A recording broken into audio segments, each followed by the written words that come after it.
Hello friends, मैं सोनी शर्मा आप सभी का स्वागत करती हूं अपने यूट्यूब चैनल पर।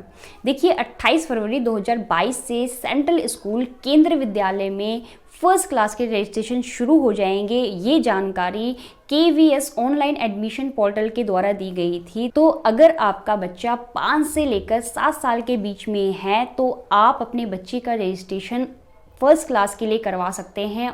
आप चाहे किसी भी राज्य से बिलोंग करते हों, आप किसी भी कैटेगरी से आते हों, आपकी गवर्नमेंट जॉब हो या ना हो, या फिर आप किसी कोटे से भी बिलोंग नहीं करते हैं और ना ही आपकी गवर्नमेंट जॉब है, तो भी आप अपने बच्चे का रजिस्ट्रेशन केंद्र विद्यालय में फर्स्ट क्लास के लिए करवा सकते हैं। देखिए इसी के साथ साथ एक सवाल पेरेंट्स के मन में होता है कि जो ये केंद्र विद्यालय है, अगर हम अपने स्टेट में अपने बच्चे का फॉर्म भरते हैं तो कितने स्कूल को हम सिलेक्ट कर सकते हैं अपने बच्चे के एडमिशन के लिए।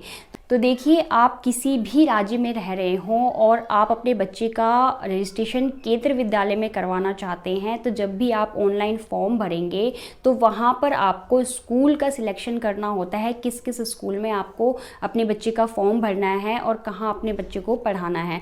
तो वहाँ पे आपको केवल 3 स्कूलों का ही चयन करना होता है। आप अपने स्टेट में कहीं पे भी कितने भी डिस्टेंस में 3 स्कूलों का चयन कर सकते हैं। अब दूसरा प्रश्न आता है कि जब भी गवर्नमेंट की गाइडलाइंस आती है, KVS की गाइडलाइन आती है कि आप 5 किलोमीटर या 7 किलोमीटर के रेडियस के अंदर ही स्कूलों का चयन कर सकते हैं, तो मैं आप सभी को बताना चाहूँगी कि देखिए, जो ये डिस्टेंस देखा जाता है वो केवल RTE कैटेगरी में जो लोग फॉर्म भरते हैं उन्हीं के लिए देखा जाता है। अगर आप किसी जनरल कैटेगरी में फॉर्म भर रहे हैं तो फिर उस जगह आपको डिस्टेंस देखने का कोई मतलब नहीं है। आप RTE के तहत फॉर्म भर रहे हैं, किसी आरक्षित सीट के तहत अगर फॉर्म भर रहे हैं तो ही आपको डिस्टेंस देखना है कि आपके 5 किलोमीटर के डिस्टेंस में, आपके 7 किलोमीटर के डिस्टेंस में स्कूल आ रहा है या नहीं आ रहा है।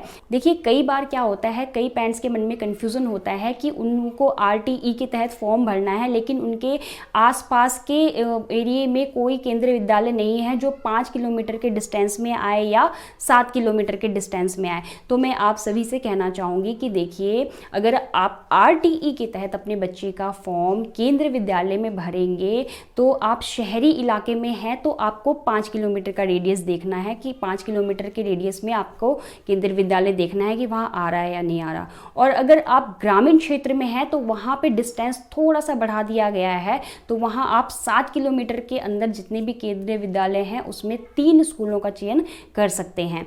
अब बात आती है कि उन रेडियस में जो दूरी सीमा है उसके अंदर 5 किलोमीटर और 7 किलोमीटर, उनके अंदर कोई भी केंद्रीय विद्यालय अगर आपके आसपास नहीं आता है तो उस केस में आपको क्या करना है, जो भी उस और दूरी में, मतलब 5 किलोमीटर से और दूरी पे जो भी 3 स्कूल्स आते हैं उन 3 स्कूलों को आप सिलेक्ट कर सकते हैं। ऐसा नहीं है कि आपके 5 किलोमीटर या आपके 7 किलोमीटर के एरिए में कोई केंद्रीय विद्यालय नहीं आता तो आप फॉर्म नहीं भर सकते। आप बिल्कुल भर सकते हैं। 5 किलोमीटर से ऊपर अगर कोई स्कूल है तो उसमें 3 कोई भी स्कूल सिलेक्ट करके आप अपने बच्चे का फॉर्म भरिए। अगर 7 किलोमीटर से ऊपर कोई स्कूल आपको दिख रहा है आपके क्षेत्र में, आपके राज्य में, तो वो स्कूल आप अपने बच्चे के लिए सिलेक्ट कर सकते हैं। तो मैं दोबारा रिपीट करूंगी कि देखिए, आप अगर RTE के तहत आते हैं तभी आपको डिस्टेंस देखना है कि आपके 5 किलोमीटर और 7 किलोमीटर के डिस्टेंस में स्कूल आ रहा है नहीं आ रहा। और 5 किलोमीटर का डिस्टेंस शहरी इलाकों के लिए है, जो शहरी क्षेत्र में लोग रह रहे हैं, और 7 किलोमीटर का डिस्टेंस ग्रामीण क्षेत्र वाले लोगों के लिए है, जो ग्रामीण इलाके में रह रहे हैं, गांव क्षेत्र में रह रहे हैं, उनके लिए है। तो आपको ये ध्यान रखना है, अगर आप जनरल कैटेगरी में अपने बच्चे का फॉर्म भर रहे हैं तो उस समय आपको डिस्टेंस देखने की कोई ज़रूरत नहीं है। आप अपने मनपसंद केंद्रीय विद्यालय का सिलेक्शन कर सकते हैं, अपने राज्य के किसी भी 3 स्कूल को। तो आशा करती हूँ कि आप समझ पाए होंगे कि आपको डिस्टेंस कब देखना है और कितने स्कूल का सिलेक्शन आपको एक फॉर्म में अपने बच्चे के लिए करना है। अगर आप मेरे चैनल पर नए हैं और मेरे चैनल को सब्सक्राइब नहीं किया है तो प्लीज़ मेरे चैनल को सब्सक्राइब जरूर कर दीजिए, क्योंकि आपको इस चैनल पर इसी तरह की नॉलेजेबल वीडियो देखने के लिए मिलती रहेगी। और मेरे चैनल को शेयर करना तो बिल्कुल भी मत भूलिएगा, क्योंकि आपकी एक छोटी सी जानकारी किसी का पूरा जीवन बदल सकती है। Thank you so much. मिलते हैं अपने नेक्स्ट वीडियो में।